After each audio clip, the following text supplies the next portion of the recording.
Salut à tous, c'est Xav le Grave. Je vous présente mon monstre à côté qui s'appelle Tracy.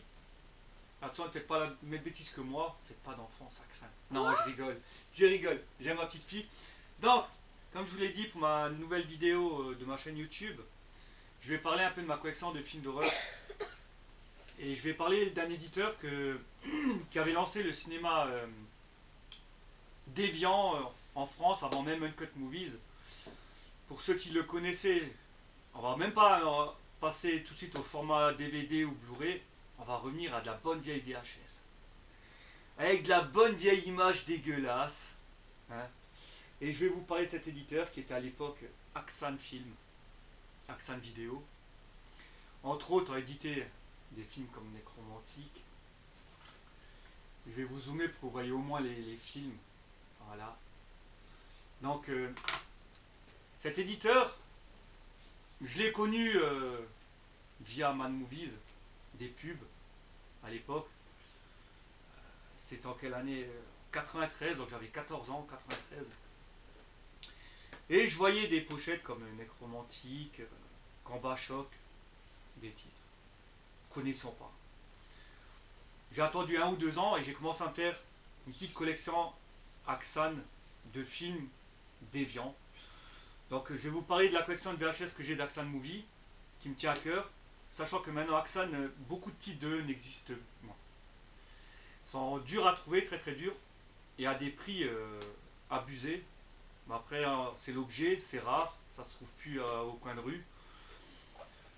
Donc pour ceux qui voudraient commencer cette collection, sachez que certaines pièces valent très cher d'Axan Vidéo. Moi, Axan Film, plutôt, c'est pas Axan Vidéo, c'est Axan Film. Ça vaut très très cher. Comme dit, je pense qu'ils ont ouvert la voie à Uncut Movies qui ont pris la relève après qu'Axan ne fut plus. Donc je vais vous présenter ma collection de films Axan, les unes après les autres. J'ai pas tous les titres, je précise. J'ai vraiment que les titres qui m'intéressent. Après, ils avaient édité des dessins animés, des films policiers, des thrillers, ça ne m'intéressait pas. Donc j'ai vraiment pratiquement tous les films que je voulais d'eux. Il me manque plus grand chose que je veux, mais ces VHS sont totalement introuvables. Mais j'en parlerai au fur et à mesure que je montrerai les VHS pour dire les titres qui me manquent et que j'aimerais bien trouver. Mais à part laisser un rein ou vendre votre enfant, comme j'en ai là, à la vente pour essayer de couper la VHS, vous n'irez pas grand. Vous n'irez pas loin pour les trouver, il faut vraiment les trouver. Donc on va commencer par le premier titre édité par Axan à l'époque, donc en 1993, qui fut le film de Jörg Buttgereit, Necromantique numéro 1. Donc ce film, je pense que j'ai pas besoin d'en parler. Les 3 quarts des cinéphiles indépendants le connaissent. Un classique, toujours aussi bon, sur la nécrophilie, un cul de Jörg Buttgereit. À posséder. Leur deuxième titre fut un film de la firme Trauma, Combat Choc, que je conseille aussi, qui est très bon, sur une personne qui a vécu le Vietnam, qui essaie de revenir à la vie normale, mais ça va pas, et tout part en couille. Très très bon film aussi. Deuxième titre édité par Axan. Encore un très bon titre édité par eux. Ensuite, le troisième titre qu'ils ont édité, c'était encore un Trauma. Ils aimaient bien Trauma à l'époque. Incredible Torture Show. On ne le présente plus, il a été édité par Sony, il a été réédité par Uncut Movie en DVD. On ne le présente plus. Un classique des années 70 à posséder.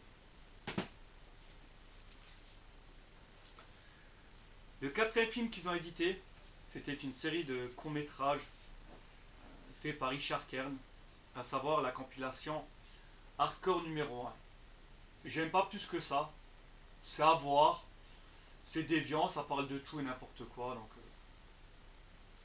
à voir, mais je m'attendais à plus violent. Ça se laisse bien regarder, mais c'est rien de transcendant à voir 1 fois, 2 fois, sans plus. Leur cinquième titre, c'était bien sûr Hardcore Volume 2. Pareil que le premier, il est à voir. Rien de transcendant, rien de marquant. À posséder dans sa collection pour tous les fans qui veulent faire du Axan vidéo.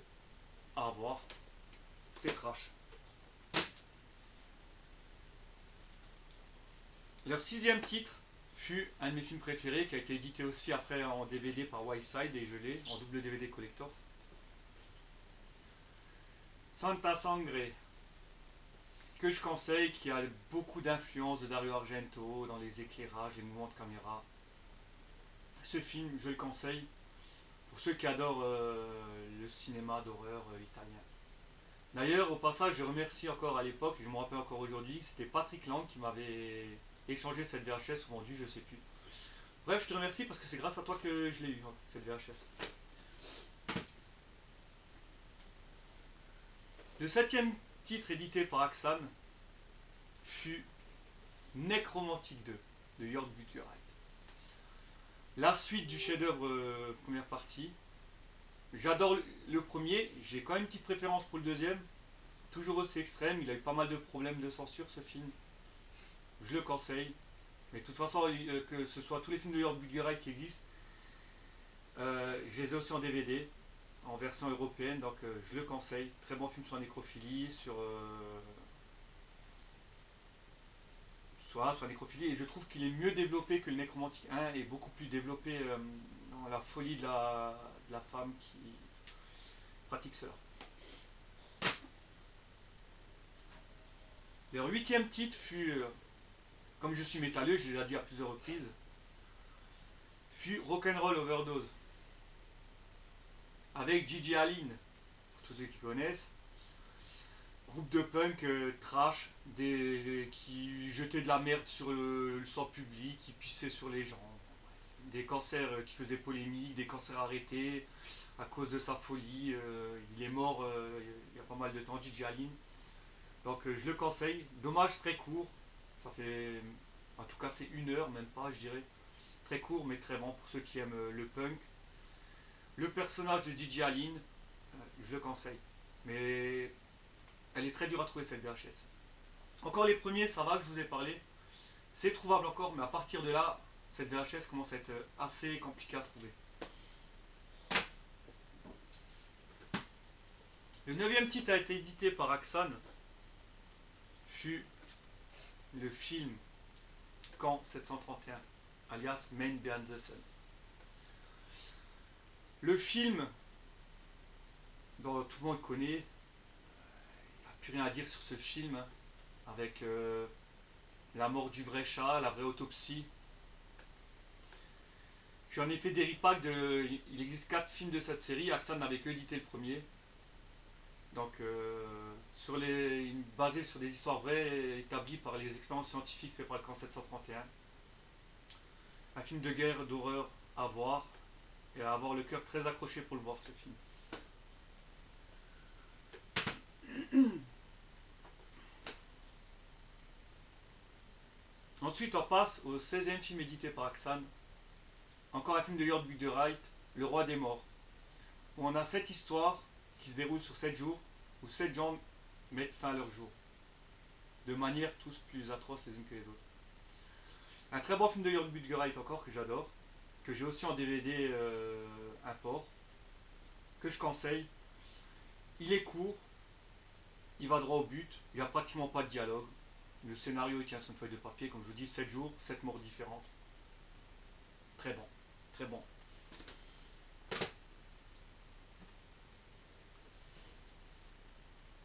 Ensuite, on va passer au 19e titre édité par Axan, Génération Z. Aussi qui commence à devenir très rare à trouver. Plusieurs courts-métrages aussi déviants. Moi, j'ai rien trouvé de transcendant. C'était à voir. Je l'ai gardé pour la collection. Je m'attendais à peut-être plus de violence. Dans les contextes, c'est violent d'époque, oui, mais maintenant, il est à voir sans plus pour moi.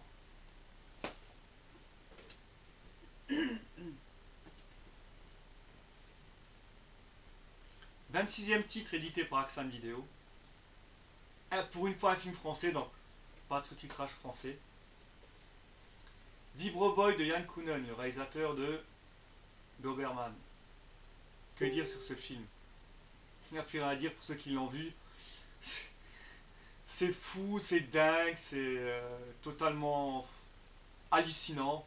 ce mec qui trouve un marteau-piqueur avec, je vais pas dire dans le film, mais vous voyez ce que je veux dire, hein, et qui démonte les gens avec. Voilà, c'est bon, c'est court, ça va droit au but, c'est filmé psychédéliquement, j'adore. Il y a encore des courts-métrages à lui sur cette VHS, je le conseille, je l'ai en DVD aussi, je l'ai en bonus sur l'édition collector de Doberman avec tous les courts-métrages que Yann Kounen avait fait. C'est classique, c'est culte à posséder. Et elle se trouve encore facilement cette VHS, pour pas grand chose. Ensuite là on va vraiment aller dans les VHS qui commencent à être vraiment très très rares. Il faut vraiment, comme dit, vous accrocher pour les avoir, pour les trouver. Parce que déjà là, Axan avait complètement changé, déjà que ce soit, je vais l'expliquer déjà pour cette VHS. Voilà. Donc Culte Aurore, si je ne me trompe pas, c'est ça. Non, The Nether Aurore Collection, autant pour moi. Déjà cette VHS, on remarque une chose. Que ce soit sur la face avant, que ce soit sur la tranche de côté, il n'y a plus le logo Axan dessus. Pourquoi? Allez savoir. Il est juste marqué à l'arrière de la VHS. C'est la référence, donc sortie numéro 27. Il y a pas mal de courts-métrages assez sympathiques qui mélangent un peu tous les genres. Si je ne me trompe pas, c'est des films australiens. Ah non, autant pour moi, Pays-Bas. Et je viens de remarquer une chose. Sur la VHS derrière Pays-Bas, ils ont marqué Pays-Bas avec P-A-I-S et pas P-A-Y-S. Une grosse faute d'orthographe. Donc c'est une compilation que j'aime bien. Il y en a pour 2h10 de compilation, de court-métrage. Il y a du bon, du moins bon. Si vous pouvez vous l'avoir, prenez-la. Elle est vraiment très très bonne cette compilation. Mais comme je vous dis, ça commence à être très très dur à la trouver. Et très rare. Donc bon courage, mais accrochez-vous, elle est encore trouvable. Ensuite, là on va aller dans l'extrême. Le 29e titre édité par Axan. Et là par contre, on revient à une jaquette via le logo d'Axan. Alors qu'avant, pourtant, c'était une cassure de la collection Axan. Il y a un gros boîtier pour cette VHS. Voilà. Un gros boîtier, je vais vous montrer les différences. Un gros boîtier comparé à ceux qui faisaient avant. Une autre forme de jaquette. Euh, pas de label Axan sur la VHS. Pourquoi? On ne sait pas. Ensuite, on revient avec le titre 29 au format Axan, une petite VHS. Aussi une série qui commence à être très dure à trouver. Et je n'ai que le premier. J'arrive pas à trouver le 2 et le 3. Parce que comme je dis, certains titres sont très rares. Et c'est le premier Exorcister. Donc rien à redire. Pour les fans de Z, avec des tuyaux d'arrosage, des tuyaux d'aspirateur, des ficelles, des monstres en caoutchouc, du porno dedans, Exorcister est pour vous. C'est dingue, ça dure 1 heure.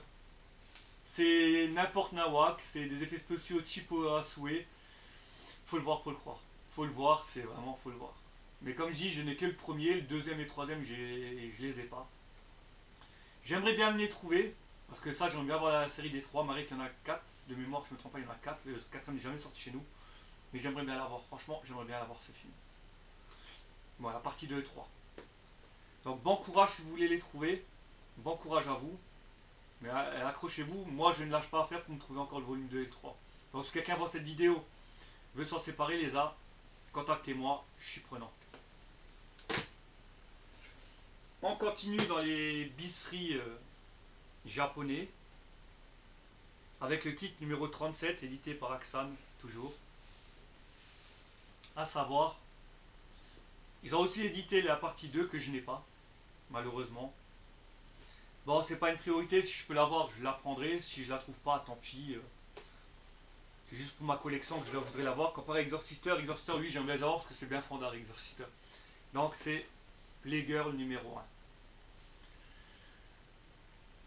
Donc avec des policières qui font une enquête, ça part aussi dans du porno, c'est pixelisé. Donc, à voir, franchement, c'est sympathique.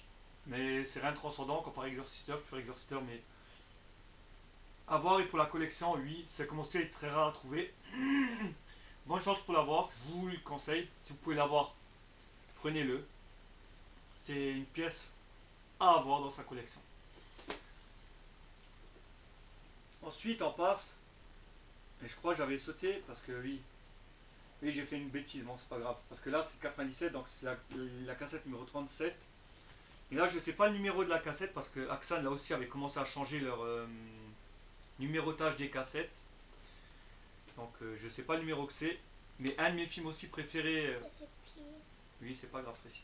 Édité par Axan, que j'adore, que j'ai aussi acheté en DVD. Bloodlust, avec des vampires. Donc, cette VHS, je sais pas quand c'est qu'elle est sortie. Il n'y a pas de numérotage. De numérotation, comme vous voulez. C'est un film de vampire que j'adore. Je le conseille, l'image est vraiment dégueulasse, c'est vraiment filmé avec un caméscope, on dirait. C'est les images elles bavent, que ce soit sur la VHS ou le DVD, ça bave. Mais c'est fou. Il est fou, il est trash, il est tout ce que vous n'avez pas à voir, ben vous le verrez là-dedans. Je le conseille. Ce film, franchement, je le conseille chaudement. Je l'adore. C'est un de mes films préférés édité par Axan. Ensuite, on repart sur une numérotation d'Axan, mais avec un changement de format. Vous pouvez. Bloodlust, vous pouvez aussi encore la trouver. Elle n'est pas très dure à trouver, j'ai oublié de le dire. Donc, pour encore la trouver, c'est pas très dur à trouver. C'est trouvable et elle est pas très chère cette VHS encore de Bloodlust. Là, par contre, elle est trouvable cette VHS à un prix pas possible, mais là, on revient comme pour The Nether Horror Collection. On revient à un format grosse boîte, l'Axan. À savoir Violent Sheet 2 d'Andrea Schnaas. Là, c'est pareil. Alors là, c'était vraiment du bricolage qu'ils avaient fait. C'est-à-dire, on vous prend la jaquette originale du film, la VHS allemande. On vous colle juste sur le texte allemand derrière une étiquette blanche pour dire que c'est un film Axan. Une feuille de papier, on vous la colle avec peut-être de la colle en tube, je sais pas, on vous colle ça. Et on vous distribue ça. Il n'y a aucun travail sur la jaquette, rien n'a été refait sur la jaquette. C'est l'édition allemande. Le seul truc qui change, c'est la VHS dedans. Elle est sous-titrée comparée à la VHS allemande qui n'est pas sous-titrée en français. Donc c'est la sortie 41 de Axan en 97, c'était la fin de Axan pratiquement. Ils vous sortent ça, sachant qu'il y a des personnes qui ont eu cette VHS avec une jaquette en noir et blanc, une vulgaire photocopie. J'ai réussi à trouver avec la vraie jaquette couleur. Pourquoi ils avaient fait ça? Est-ce qu'ils n'avaient pas édité assez de jaquettes et des gens l'ont eu en noir et blanc? Le mystère reste encore entier à ce jour. J'ai eu de la chance d'avoir la version couleur de la jaquette. Dépêchez-vous à l'avoir et comme c'est très rare, c'est une moyenne de 50 € pour cette VHS. Donc jetez-vous dessus si vous la trouvez à bon prix. Ce film est bon. Pour moi, c'est le meilleur des Violent Cheat de Andrea Schnaas. Ensuite, on va passer. On revient à nouveau à un format Axan normal avec une jaquette Axan. Nouveau incompréhensible. Sauf que là, cette fois-ci, il n'y a pas de code barre sur la VHS. On ne sait pas pourquoi. C'est le titre 44. C'est une collection de films de Jim Van Bubber, My Sweet Satan, que j'ai fait en repack et que j'adore. D'ailleurs, j'adore le travail de Jim Van Bubber. Manson Family, pour ceux qui connaissent son titre le plus connu. J'adore. Alors, il y a My Sweet Satan, Roi Kill et Doper. J'adore ces trois courts-métrages. Ça fait 50 minutes sur la VHS. Et là aussi, on ne comprend pas. Donc, on revient au format d'origine d'Axan, petit boîtier, logo Axan sur la tranche, mais pas de code barre sur cette VHS. Pourquoi? On ne sait pas. On ne saura peut-être jamais, peut-être un jour. Et là, on trouvable cette VHS, mais elle commence aussi à être très rare, qu'avant on l'a trouvée pour une bouchée de pain, pas grand chose. Alors, si vous la voulez, jetez-vous dessus. C'est vraiment bon, très très bon. Et pour finir, ma dernière VHS éditée par Axan que j'ai. Là, c'est pareil. Euh, je l'ai eu à un très bon prix, je l'ai trouvé sur Rakuten à l'époque. Peu de monde lent, ce n'est pas un film déviant, je l'ai vraiment juste acheté pour ma collection Axan. J'avais fait une exception parce que Comme je j'aime pas les dessins animés quand ça en avait édité, j'aime pas les films policiers, les thrillers qu'ils avaient fait.